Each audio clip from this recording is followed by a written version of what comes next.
ઉના તાલુકાના નવાબંદર ગામે જાહેરમાં જુગાર રમતા 5 જુગારીઓને ઝડપી પાડતી નવાબંદર મરીન પોલીસ।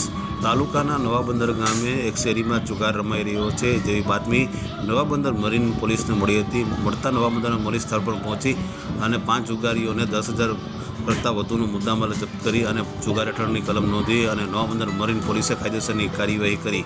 આવા દરેક સમાચાર તથા લોકલ સમાચાર જોવા માટે અમારી ચેનલ સબસ્ક્રાઈબ કરો।